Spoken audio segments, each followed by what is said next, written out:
श्रावक के षट आवश्यक होते हैं। देव पूजा, गुरु उपासना, स्वाध्याय, संयम, तप और दान। जीवन जीने की शैली ऐसी हो गई है कि लोग षट आवश्यक पूरे नहीं कर पा रहे हैं। घर में दो तरह के लोग रहते हैं, एक पुरुष, एक स्त्री, नर नारी, लड़के लड़कियां, बेटा बेटी, दो तरह के रहते हैं। भारतीय संस्कृति के अनुसार जो परंपरा है, पुरुष धन कमाता है और स्त्री गृहस्थी संभालती है। धन कमाने के लिए शक्ति चाहिए, थोड़ी लड़ाई भड़ाई भी चाहिए, क्रोध भी चाहिए। हाँ, उसके बिना मामला सेट नहीं होता है। लेकिन घर चलाने के लिए समर्पण चाहिए, विश्वास चाहिए, श्रद्धा चाहिए। यदि घर में स्त्री है तो गृहस्थी बहुत अच्छी तरीके से चलती रहती है। स्त्री घर में रहती, इसका मतलब ये नहीं कि वो कुछ नहीं करती है। मैं तो ये कहती हूँ कि जैन धर्म के लिए जितना स्त्री कर सकती है उतना कोई भी नहीं कर सकता है।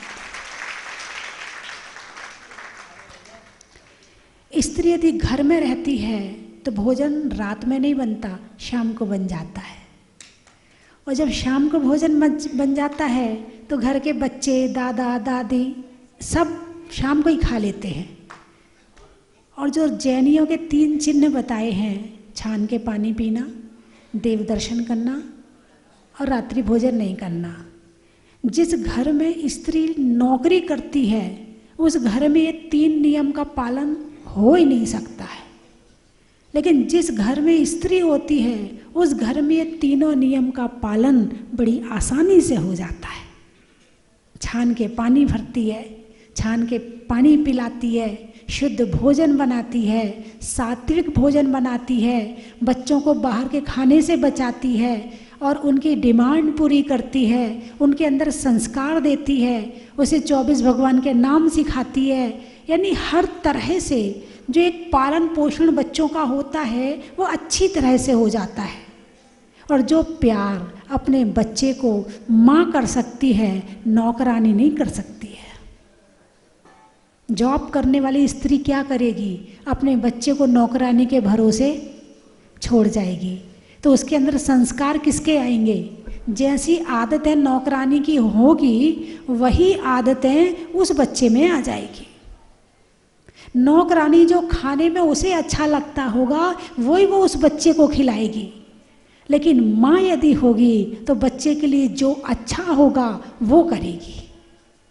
इसलिए घर में स्त्री का होना जरूरी है। और षट आवश्यक का पालन कौन सी स्त्री कर सकती है? जो जॉब नौकरी नहीं करती है।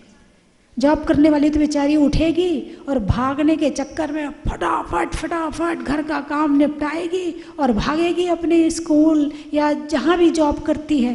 लेकिन जो घर में रहने वाली स्त्री है वो घर में उठती है, बड़ी शांति से घर का काम करती है, झाड़ू करती है, पोंछा करती है, सबको चाय नाश्ता देती है, नहाती धोती है, फिर मंदिर जाके पूजा करती है। संत साधु आए हों तो प्रवचन सुनती है, उसको घर में जाके बच्चों को सुनाती है। पतिदेव भोजन करने आते हैं तो उसे सुनाती है कि आज प्रवचन में ये कहा, आज माहौल ऐसा था मंदिर का, आज ऐसा हुआ। यदि सारी स्त्रियां नौकरी करने लगें तो मंदिर खाली हो जाएंगे। धर्म की परंपरा आगे बढ़ने वाली नहीं है। तो अपने बच्चों को, लड़कियों को सिखाओ कि नौकरी नहीं करनी है, घर में रहना क्या किसी नौकरी से कम है? जितनी कमाई तुम वहाँ जाके करती हो उतने तो खर्चा घर में, यदि मान लो तुम घर में नहीं रहोगी तो नौकर रखने पड़ेंगे ना। पर जितना कमाई करके लाओगी, अरे बोलिए ना, किसके लिए कमा रही हो? किसके लिए कमा रही हो? नौकर के लिए? नौकरों को तनख्वाह बांटने के लिए कमा रही हो? इससे अच्छा तुम ही रहोगी तो मालकिन तो कहलाओगी, वो तो मालकिन भी नहीं कहलाती है। तो घर में रहने से, घर एक बड़ा व्यवस्थित, जैसे कारखाना, मालिक यदि कारखाने में रहता है तो कारखाना व्यवस्थित चलता है, और स्त्री यदि घर में रहती है तो घर भी बड़ा व्यवस्थित चलता है। लेकिन 3 चीज चाहिए: श्रद्धा, विश्वास और समर्पण। इन 3 चीजें जिस स्त्री में होती हैं उसके घर में सुख भी होता है और शांति भी होती है। और जिसके अंदर विश्वास, समर्पण नहीं होता है, उसके घर में ना, भले वो घर में रहती हो, मगर ना सुख होता है और ना शांति होती है। यदि जरा सी देर दुकान से आने में हो गई पुरुष को, खटिया खड़ी कर देगी उसकी। कहाँ गए थे, किससे बात कर रहे थे, मोबाइल चेक करेगी, आसपास वालों से पूछेगी, दोस्त से पूछेगी, कहाँ जाती है? विश्वास है, समर्पण। कल परसों के दिन कुछ महिलाएं वैयावृत्ति करने के लिए आई, तो एक महिला बहुत अच्छी तरह से पॉइंट दबा रही थी, और बहुत जिस तरह से एक शरीर को वैयावृत्ति होनी चाहिए, नसों में जो मिलना चाहिए, बड़ी अच्छी तरह से कर रही थी। और दूसरी तो ऐसी कर रही थी जैसे,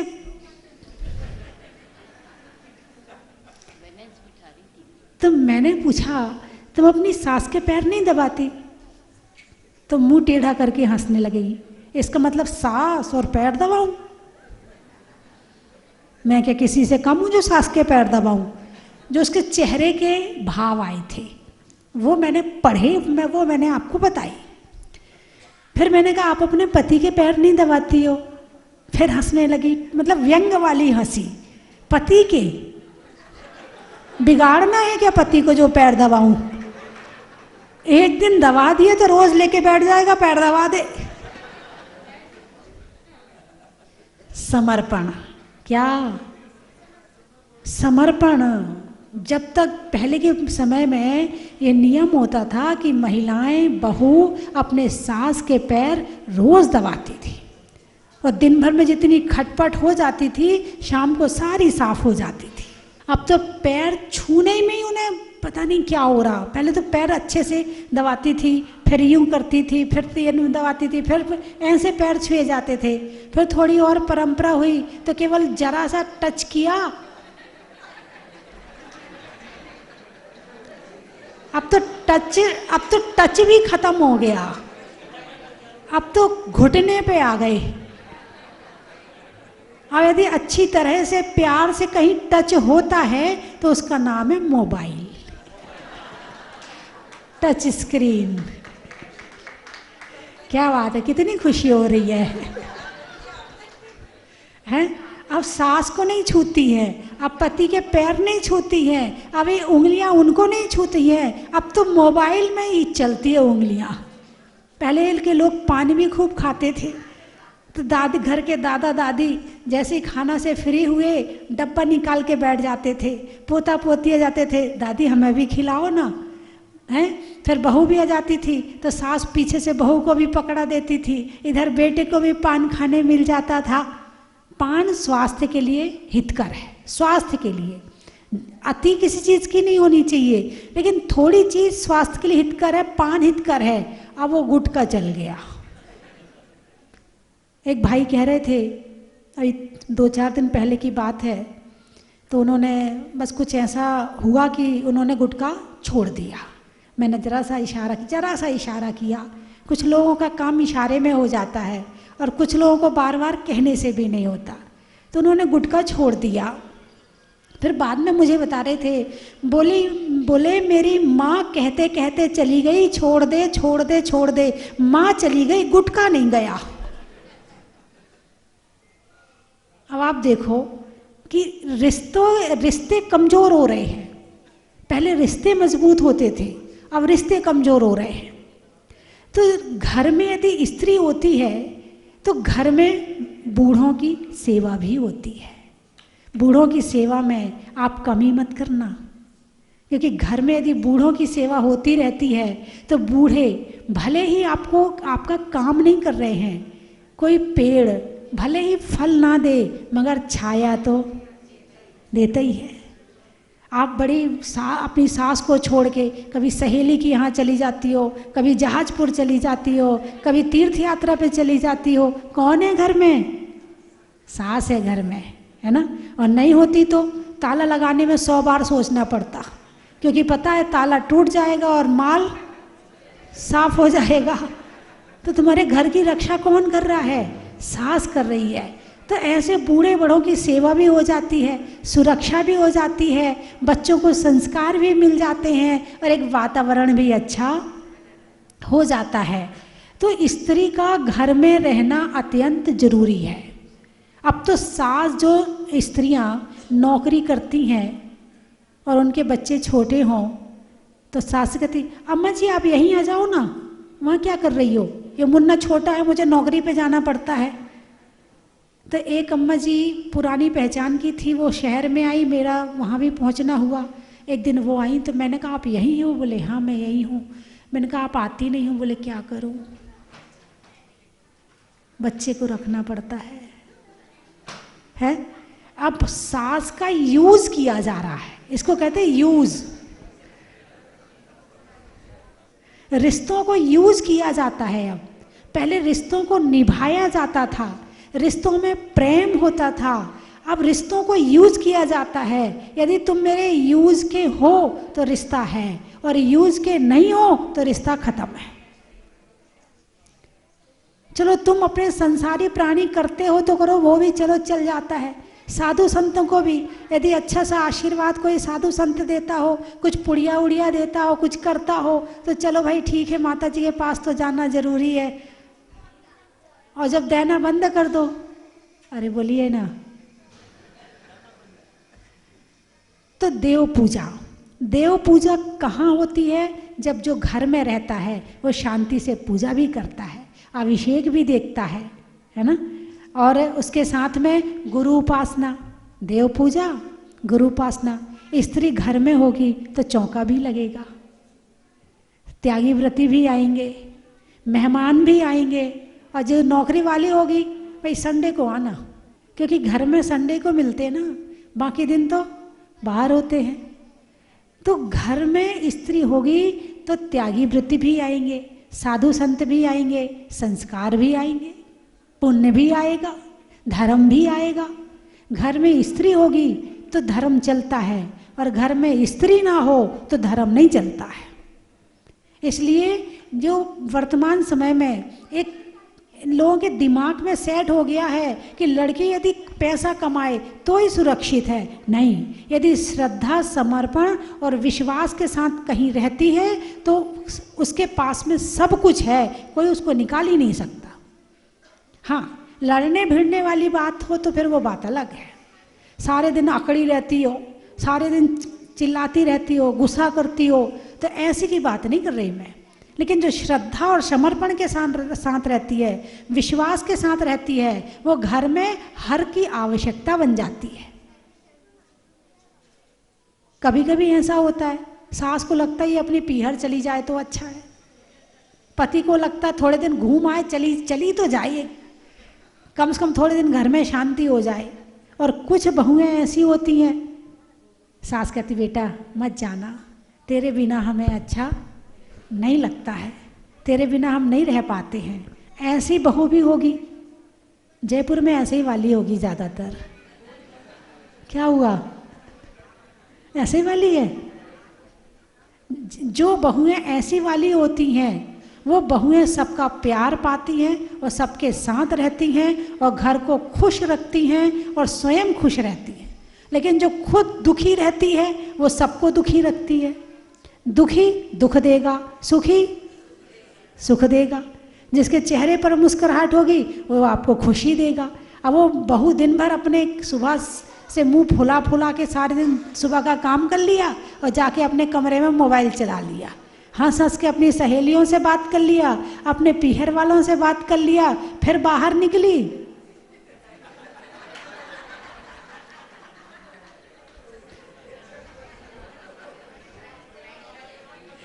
ऐसी बहू की बात नहीं कर रही हूँ मैं।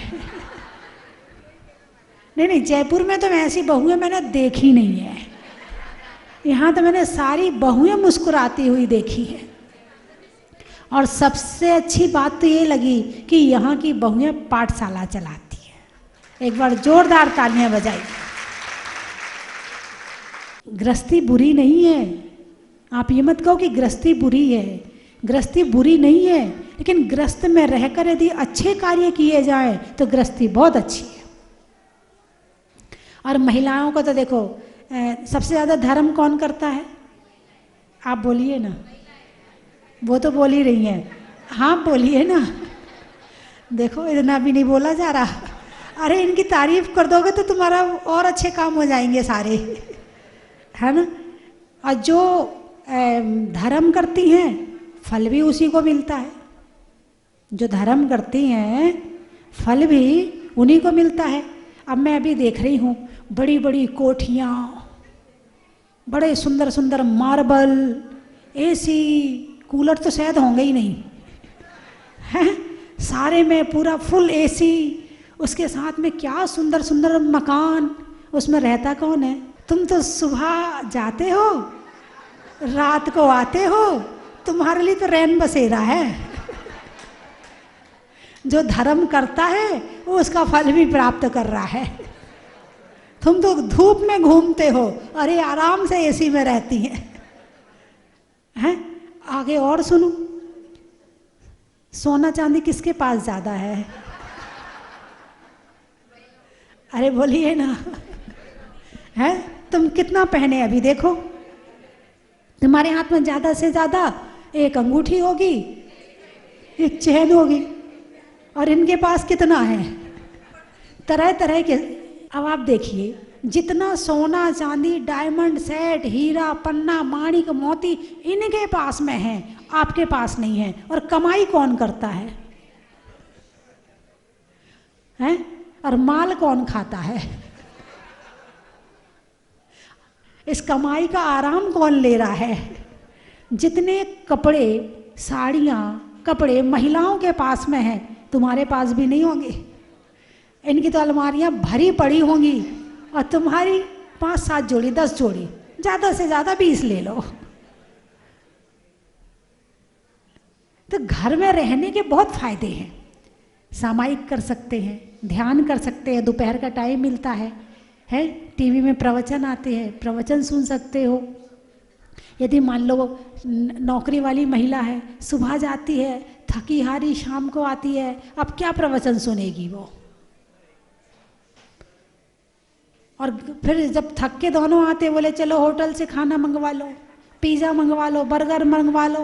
अब हमारी तो हालत देखो है नहीं रोटी बनाने की। तुम बना सको तो बना लो। पति से कहती है तुम्हें बनाना हो तो तुम तो बना लो, मेरी तो हिम्मत नहीं है कि मैं रोटी बना पाऊँ, और नहीं तो तुम बाहर से मंगवा लो।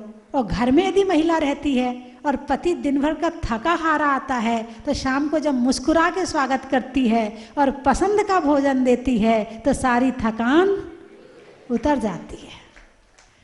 भारतीय संस्कृति जो है, एक एक चीज़ अपने आप में बहुत सारे रहस्यों को लिए है, सुख को देने वाली है। लेकिन आज की मॉडर्न लड़कियां पता नहीं क्या समझती है नौकरी करने में बड़ा अपने आप को। हमारे यहाँ तो पहले बहुत से लोग यहाँ भी बैठे होंगे कि जिनको कलेक्टर की नौकरी भी मिल गई थी, तो उनके पिताजी ने बुलवा लिया होगा वापस, चल वापस नौकरी करेगा। हमारे यहाँ नौकरी नहीं की जाती है, हमारे यहाँ तो नौकर रखे जाते हैं। हम नौकरी करते नहीं, हम नौकरी देते हैं। ऐसे बैठे होंगे, बहुत से बैठे होंगे यहाँ पर कि जिनके पिताजी ने नौकरी का कागज आने के बाद भी नहीं करने दी होगी। और लड़कियों को तो खासकर बिल्कुल ही नहीं, लड़कों को भी नहीं करने देते थे। लड़कियों की तो छोड़ो, बोले नौकर बनना, नौकर बनेगा, अरे मालिक बन मालिक। हम जैनी नौकरी नहीं करते। अब तो बड़े बड़े घर की लड़कियां नौकरी करती हैं, बड़े बड़े उस घर में सब कुछ है, बस ये कि वो दिमाग में बॉयफ्रेंड गर्लफ्रेंड, बाहर जाके जो उन्हें एक माहौल मिलता है, वहाँ जाकर एक माहौल मिलता है उनके साथ बैठने का, उठने का, हंसने का, बोलने का, किट्टी पार्टी और क्लब पार्टी और ये इन सब को करने का। मात्र पैसा कमाना उद्देश्य नहीं है लड़कियों का। पैसा तो घर में बहुत है, लेकिन उद्देश्य क्या हो गया?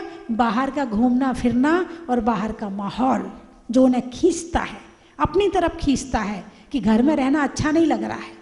और अब तो मम्मी पापा भी नहीं चाहते कि मेरी लड़की घर में रहे। जा बेटा, कोई बात नहीं है, तू कहाँ पीछे रह जाएगी, इतनी दुनिया आगे बढ़ रही है। बंधुओं, ज़्यादा नहीं सुनाना। आपको मेरी बात का बुरा तो नहीं लगा? क्यों नहीं लगा?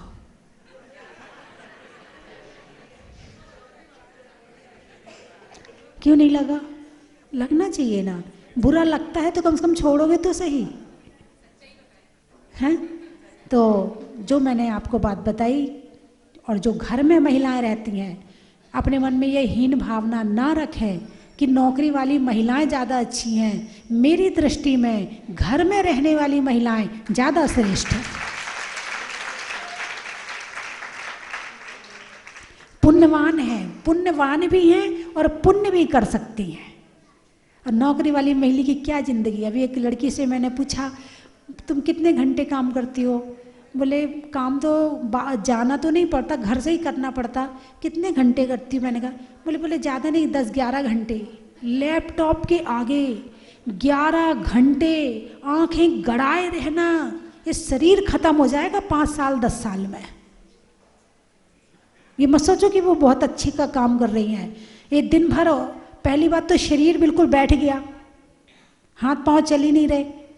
भाई आप भोजन बनाती हो, फिर इधर गए, फिर ये उठाया, फिर वो रखा, फिर ये किया, फिर पानी की बाल्टी उठाई, फिर भगोनी उठाई, फिर ये करछी से ये चलाया वो चलाया। तो आपकी तो एक्सरसाइज भी हो रही है, वो तो केवल उंगलियां चल रही हैं उसकी और दिमाग घूम रहा है। बोले 11 घंटे लैपटॉप के आगे बैठे बैठे दिमाग और आंखें घूमने लगती हैं। और उसमें होता क्या है, फिर वो 10-11 घंटे के बाद जब वो आंखें बाहर आती ना, तो थोड़ी देर तो दिखाई नहीं देता कि क्या हो रहा है बाहर। इतना काम करने के बाद नींबू की तरह निचुड़ जाती हैं। और कितने दिन कर पाएंगी इतना काम? 5 साल, 10 साल, 15 साल। उसके बाद तो ऐसी हो जाएंगी कि डिप्रेशन में आ जाएंगी, क्योंकि दिमाग से काम कर रही ना। दिमाग एक मशीन है, मशीन की क्षमता होती है कि कौन सी मशीन कितना काम कर सकती है। और उस मशीन से यदि ज़्यादा काम ले लोगे तो मशीन खराब हो जाएगी। दिमाग की मशीन से जितना काम करना चाहिए उससे ज़्यादा काम करोगे तो डिप्रेशन की बीमारी। आज आप देखो, पूना, बेंगलोर, बम्बई आप चले जाओ, हर 4 बच्चों के बीच में 2 लड़कियां लड़के डिप्रेशन में हैं। अभी शादी नहीं हुई और डिप्रेशन हो गया। कारण क्या है? ये नौकरी। तो आप लोग अपने बच्चों से ज़्यादा अपेक्षा ना रखें। आजकल माँ बाप को भी बहुत अपेक्षा हो गई है, मेरी बेटी जॉब करे, मेरी बेटी, बड़ी तारीफ है इसकी ना, नौकरी लग गई है, इसका ना 50,000 रुपये महीने कमाती है, ये ना 1 लाख। अब उसको पता वो कैसे कमाती है। अभी तो फैशन में बड़ा अच्छा लग रहा है। तो अपनी लड़कियों को घर में रखो, घर के काम सिखाओ, घर के हिसाब से जीना सिखाओ, घर के हिसाब की ज़िंदगी सिखाओ और उनके दिमाग को सेट करो कि घर में रहना ज़्यादा श्रेष्ठ है। स्वास्थ्य की दृष्टि से भी, धर्म की दृष्टि से भी, सामाजिक दृष्टि से भी, बच्चों के संस्कार की दृष्टि से भी, और जैन धर्म और बच्चों के भविष्य की दृष्टि से भी लड़कियों का घर में रहना ज़्यादा श्रेष्ठ है। तो बंधुओं, आप लोग घर में रहती हो ना सब, तभी तो यहाँ बैठी हो। नौकरी वाली होती तो भाग गई होती। उसको, उसकी नसीब में ऐसे प्रवचन सुनना है ही नहीं है, उसकी किस्मत में है ही नहीं है कि वो इतने अच्छे प्रवचन सुन सके, चाहे वो टीवी में हो चाहे वो साक्षात हो। और आने वाले समय में यदि ज़्यादा नौकरी करने वाली लड़कियां हो गई तो चौका कौन लगाएगा? हैं? और बाई चांस उसने कहा ठीक है मैं संडे को लगा लूँगी, तो 6 दिन क्या उपवास करेंगे?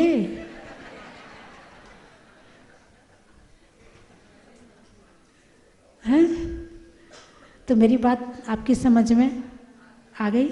हमारे सामने कुछ लड़कियां बैठी, आपको मेरी बात समझ में आई कि नहीं आई? तो आप लोग ऐसे ही बनने का प्रयास करना, ठीक है?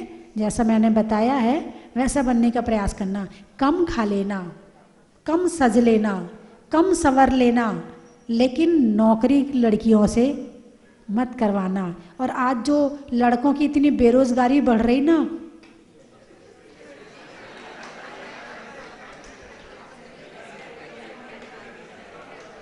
मैंने तो कुछ कहा ही नहीं है। इन लड़कियों ने उन्हें बेरोजगार कर दिया है।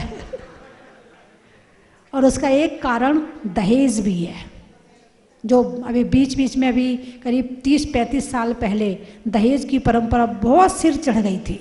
उस परंपरा को गिराने के चक्कर में लड़कियों ने नौकरी करी और पूरा माहौल ही बदल गया। उसमें गलती उन लोगों की भी है जिनने दहेज मांगा था, उन 100% गलती उनकी है। और आज भी यदि कोई दहेज मांगता है, मेरी दृष्टि में गलत है। तेरी मम्मी ने कंपनी की मिक्सी नहीं दी, कंपनी की वॉशिंग मशीन नहीं दी, सस्ती वाली दे दी और ये कर दिया। आप लोगों ने कहा तो नहीं अपनी बहुओं से? त्याग कर सकते हो कि अपनी बहुओं से ये बात नहीं कहेंगे? कौन कौन त्याग कर सकता, उठाइए हाथ। आप ही गाड़ी नहीं दी कंपनी की, आजीवन त्याग है ना, आज आज का नहीं। पानी में मगर का, चलने में डगर का, और जयपुर में श्याम नगर का। धरती में भारी का, फूलों में क्यारी का, और घर में नारी का। बड़ा ही महत्व है। देश में सरकार का, भावों के प्रकार का, और बच्चों को देने में नारी के द्वारा संस्कार का। बड़ा ही महत्व है। कर्म के हरने का, त्याग के वरने का, और सासू जी की ससुर जी की सेवा करने का। बड़ा ही महत्व है। मिलने में मौका का, नदी में नौका का, और लगाने में चौका का। बड़ा ही महत्व है। आज का पूरा प्रवचन इनके लिए हुआ। आपको बड़ी खुशी हुई होगी, है ना? आज इनके लिए बोली, आप बड़े खुश हुए होंगे। हमारी तो सुनती नहीं है, आपने सुना दिया, ये बढ़िया रहा।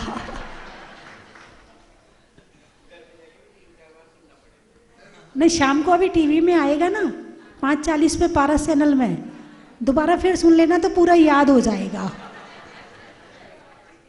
फिर अच्छे से याद हो जाएगा, ताकि आप भूलोगे नहीं। खेत में धान का, शादी में पान का, और करने में विधान का। बड़ा ही महत्व है। शरीर में कान का, रहने में मकान का, और मंदिर जी में भगवान का। बड़ा ही महत्व है। चंद्रमा में गुरुत्वाकर्षण का, भौतिकता में आकर्षण का, और मुनि सुव्रतनाथ भगवान के दर्शन का। बड़ा ही महत्व है।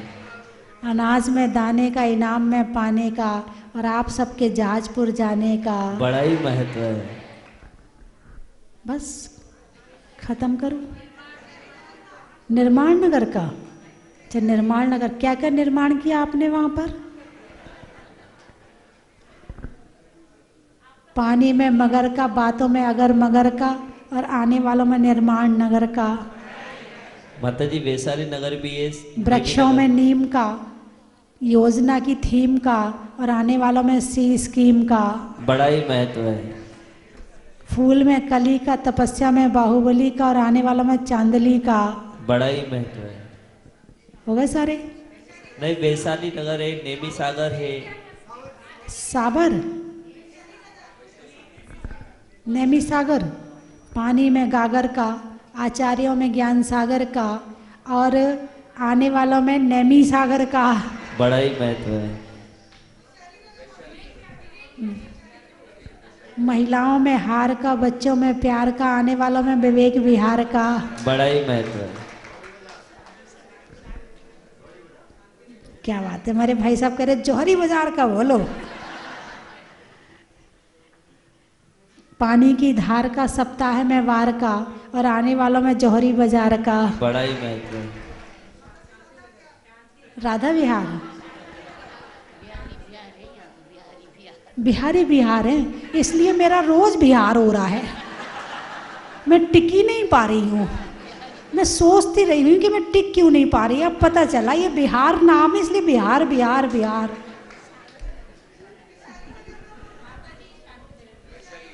भोजन की थाली का, भोजन में थाली का, कान में बाली का, और आने वालों में वैशाली का। बड़ा ही महत्व है। राधा बिहार का बताया ना, बिहार सब इकट्ठे हो जाओ और नगर वाले इकट्ठे हो जाओ, सारे नगर और सारे बिहार एक साथ हो जाओ। गाने में सुर का, नृत्य में नूपुर का, और राजस्थान में जयपुर का। बड़ा ही महत्व है। रोटी में घी का, हरियाणा में जी का, और माताजियों में गौरवमती माता जी का। बड़ा ही महत्व है।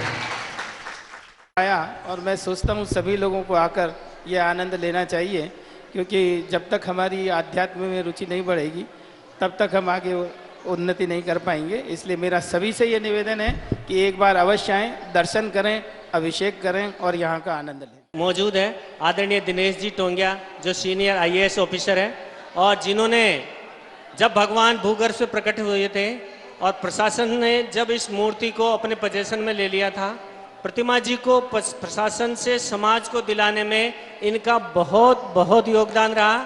संपूर्ण जहाजपुर समाज इनका ऋणी है, और ये जहाजपुर के ही हैं, ये तो हमारे खुद के अपने हैं।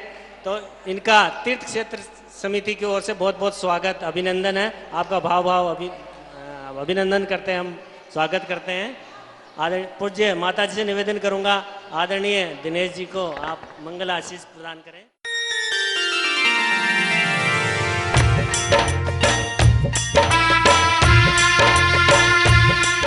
कंचन की थाल को सजाओ रे आज, रत्नों की थाल को भर लाओ रे आज।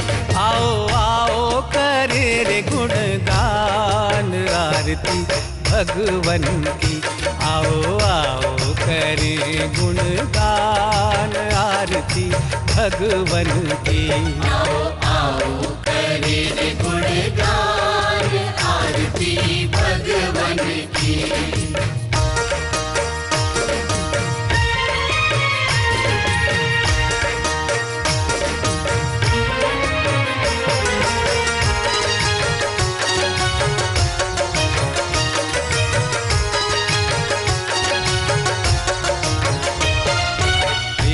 सुमित्र के राज दुलारे, माँ पद्मा जी के नैनों के तारे।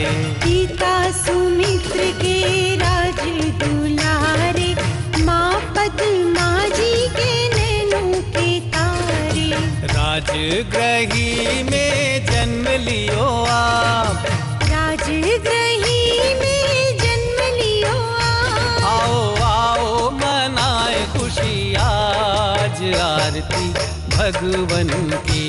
आओ आओ करें गुणगान आरती भगवन की। आओ आओ करें गुणगान आरती भगवन की।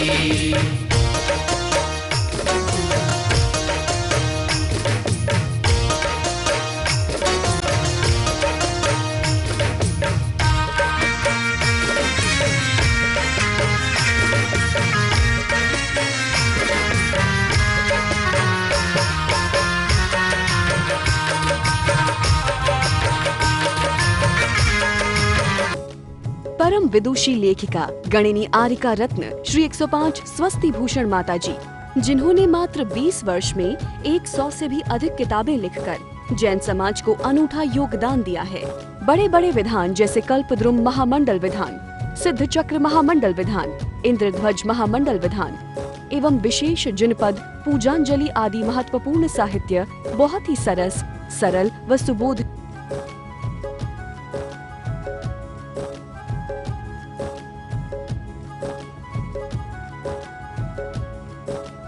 प्राप्त करने हेतु आज ही संपर्क करें। संपर्क सूत्र 7906062500 98683 45768।